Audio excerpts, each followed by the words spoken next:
semuanya, perkenalkan kami dari kelas 11 F24 dan kami dari kelompok auditori. Kami akan menampilkan podcast yang bertema demokrasi. Sebelum podcast dimulai, perkenalkan nama saya Asri Febrianti sebagai host.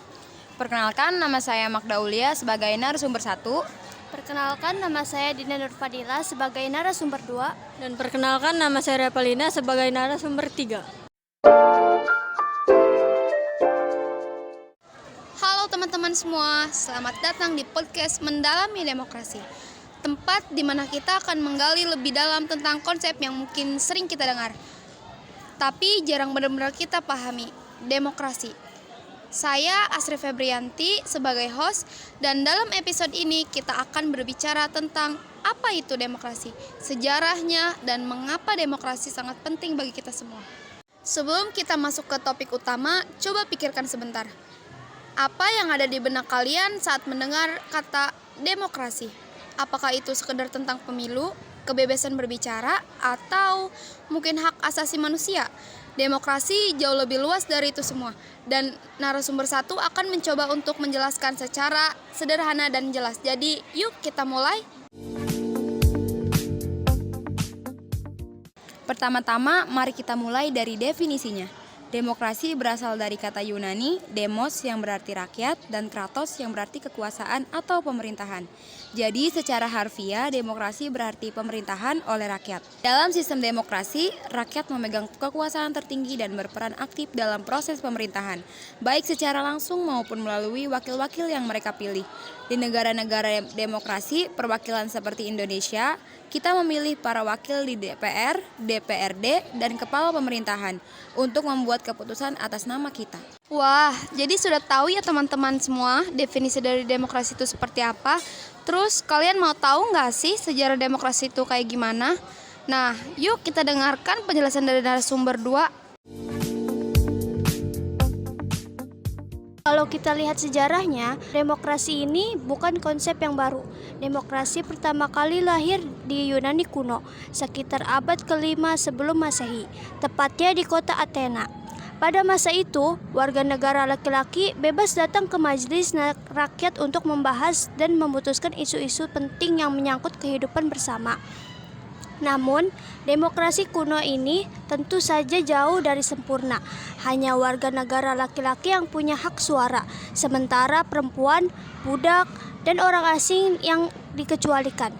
Meskipun begitu, sistem ini menanamkan benih yang akan tumbuh menjadi konsep demokrasi yang lebih inklusif seperti yang kita kenal sekarang. Setelah jatuhnya Yunani, konsep demokrasi agak meredup di Eropa selama abad pertengahan. Namun, pada masa pencerahan di abad ke-18, ide-ide demokrasi kembali muncul melalui revolusi besar seperti Revolusi Amerika dan Revolusi Prancis. Kedua revolusi ini memperjuangkan kebebasan, kesetaraan, dan hak asasi manusia yang menjadi fondasi demokrasi modern. Ternyata sejarahnya sangat berkesan dan menakjubkan ya teman-teman.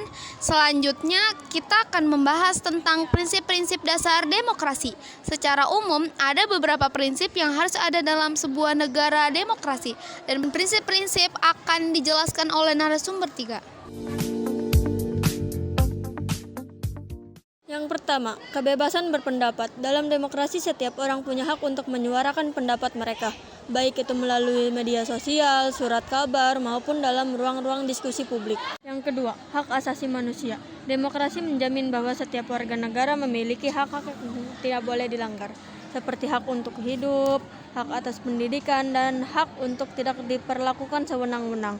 Dan yang ketiga, kesetaraan di depan hukum. Dalam demokrasi, setiap orang tidak peduli status sosialnya, harus diperlakukan sama di mata hukum. Dan yang terakhir, pemilu yang bebas dan adil. Pemilu adalah sarana utama bagi rakyat untuk memilih pemimpin dan wakil mereka. Pemilu harus dilakukan secara jujur, transparan, dan terbuka untuk semua warga negara yang memenuhi syarat. Nah, jadi gitu teman-teman, prinsip dasar dari demokrasi. Dan kalian tahu nggak sih demokrasi di masa sekarang itu sangat berpengaruh atau justru terlihat biasa saja di kalangan masyarakat? Saat ini, meskipun banyak negara yang telah menerapkan demokrasi, ada banyak tantangan yang dihadapi. Salah satu tantangan terbesar adalah populisme, di mana politikus seringkali menggunakan sentimen emosi seperti ketakutan atau kebencian untuk meraih dukungan, alih-alih menawarkan solusi nyata untuk permasalahan yang ada. Selain itu, ada juga ancaman dari disinformasi di era digital seperti sekarang. Informasi menyebar dengan sangat cepat, tapi tidak semuanya benar. Berita palsu dan propaganda bisa memecah belah masyarakat dan mengganggu proses demokrasi. Tantangan lainnya adalah menurunkannya partisipasi politik, terutama di kalangan anak muda. Banyak yang merasa suaranya tidak penting atau tidak didengar oleh pemerintah. Ini bisa menjadi masalah serius bagi masa depan demokrasi jika ada segera ditangani. Demokrasi memang bukan sistem yang sempurna, tapi sejauh ini inilah cara terbaik yang kita miliki untuk memastikan bahwa kekuasaan ada di tangan rakyat. Demokrasi memberi kita kesempatan untuk menyuarakan pendapat, memilih pemimpin, dan menjaga hak-hak kita sebagai warga negara. Terima kasih sudah mendengarkan episode kali ini. Di episode berikutnya, kita akan membahas lebih dalam tentang bagaimana demokrasi bisa mewujudkan keadilan sosial.